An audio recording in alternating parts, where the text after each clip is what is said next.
Hey everyone, welcome to this channel, and we're diving headfirst into the fascinating world of Singaporean politics. We're talking about the Singapore general election of 2025.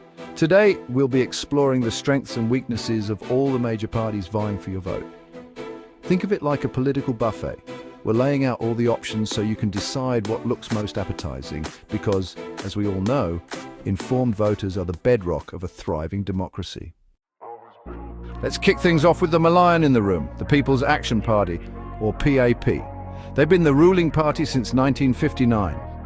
Under their watch, Singapore transformed from a tiny island nation into a global economic powerhouse. We're talking world-class infrastructure, a highly educated workforce, and a standard of living that many countries envy. However, the PAP has been criticized for its tight grip on power and a perceived lack of political diversity. Some argue that their dominance stifles dissent and limits alternative voices in Parliament. So, while the PAP boasts a legacy of stability and growth, it's up to you to decide if their vision for the future aligns with yours. And next up, we have the Workers' Party. The party your cool, politically active friend probably talks about. They're often seen as the voice of the younger generation, and they're currently the leading opposition party in Singapore, known for their strong presence in Parliament and their consistent advocacy for social issues. Their members are vocal and active in debates, championing causes like income inequality, affordable healthcare, and greater government accountability. They are often seen at protests and rallies, engaging directly with the public. The Workers' Party's main strength lies in its ability to connect with ordinary citizens, making them approachable, relatable, and genuinely invested in improving the lives of everyday Singaporeans.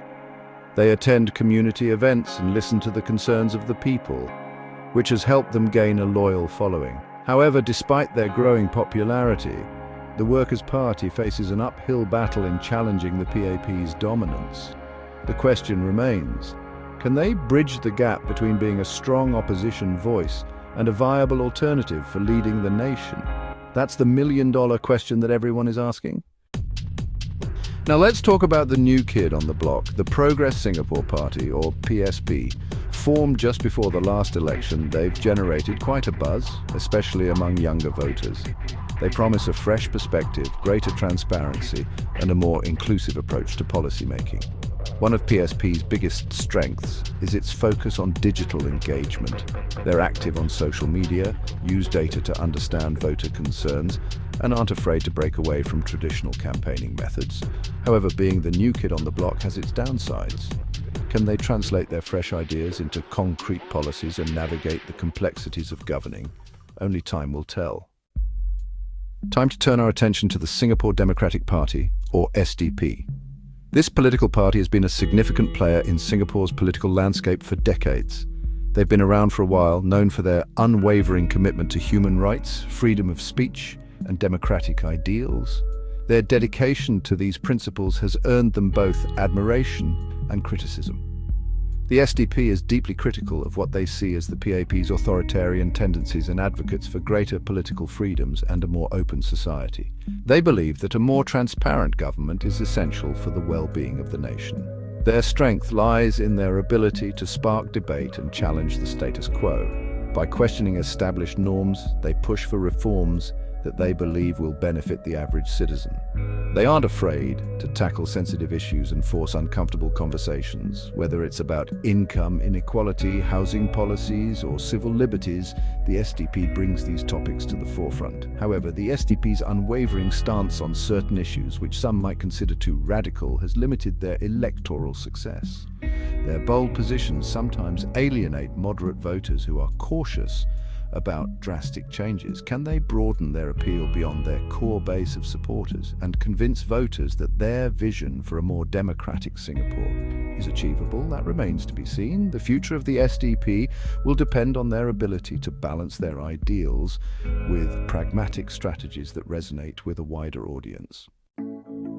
Let's move on to the National Solidarity Party, or NSP. They're all about grassroots engagement, community outreach, and addressing the needs of everyday Singaporeans. The NSP emphasizes bread and butter issues like the rising cost of living, affordable housing, and job security. Their strength lies in their deep connection with the community and their understanding of the challenges faced by ordinary Singaporeans. However, the NSP often struggles to differentiate itself from other opposition parties, particularly the Workers' Party. Can they carve out a unique identity and convince voters that they offer something distinct? That's the key question for them. Stay tuned to see how they navigate this challenge. Up next is the Reform Party, known for their focus on, reform. They advocate for significant changes to Singapore's political and economic systems. The Reform Party believes that Singapore needs to move away from its reliance on foreign labour and focus on creating a more equitable society. They propose things like a minimum wage, increased social spending, and greater protection for workers' rights. Their strength lies in their willingness to challenge the status quo and push for bold solutions. However, the Reform Party has struggled to gain significant traction with voters. Can they translate their big ideas into a compelling vision for the future that resonates with Singaporeans? Only time will tell. Let's talk about the Singapore People's Party, or SPP. They've been around for a while, known for their community focus and veteran leadership. The SPP emphasizes community building, social cohesion, and a more compassionate approach to governance. Their strength lies in their long-standing ties to the community and their deep understanding of local issues. However, the SPP faces an uphill battle in maintaining relevance in a rapidly changing political landscape. Can they connect with younger voters who might not be familiar with their history and convince them that their experience is still valuable in today's world? That's the challenge they face. Now, for a party with a catchy name, Red Dot United, or RDU, this new political entity has been making waves in the local political scene. They burst onto the scene with a bang, aiming to be the voice of young Singaporeans. Their rallies are vibrant, filled with energy and enthusiasm. RDU focuses on issues like climate change, technological disruption, and mental health, topics that resonate deeply with younger generations. They are not just talking about these issues, they are actively engaging with the community to find solutions. Their strength lies in their ability to tap into the aspirations and anxieties of young people. They hold numerous forums and listening sessions to understand the concerns of their demographic. However, as a relatively new party, RDU needs to build a stronger base and convince voters that they have the experience and expertise to translate their innovative ideas into concrete policies. They face the challenge of proving their credibility in a competitive political landscape. Can they bridge the gap between youthful idealism and the realities of governing? This is a crucial test for them as they navigate the complexities of political leadership.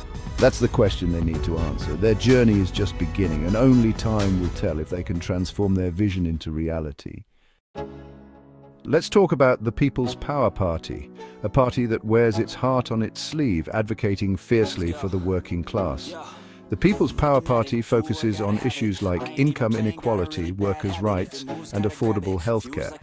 Their strength lies in their ability to connect with working-class Singaporeans who feel left behind by rapid economic growth. However, the People's Power Party has struggled to translate their passion into concrete political influence. Can they build a broader base of support and convince voters that their vision for a more equitable Singapore is achievable? That's the challenge they need to overcome. And last but not least, we have the Democratic Progressive Party, or DPP. They're all about, you guessed it, progressive policies.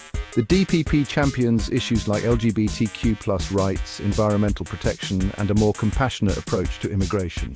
Their strength lies in their ability to tap into the growing desire for a more progressive and inclusive society, particularly among younger Singaporeans. However, the DPP faces an uphill battle in gaining significant traction in a political landscape that has traditionally been more conservative. Can they convince voters that their vision for a more progressive Singapore is the right path forward?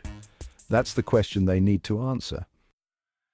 So there you have it, a whirlwind tour of the diverse political landscape of Singapore. Each party brings its own strengths, weaknesses, and vision for the future. Remember, your vote is your voice. Make it count. Do your research, engage in thoughtful discussions, and choose the party that best represents your values and aspirations for Singapore. As always, stay informed, stay engaged, and let's build a better future together.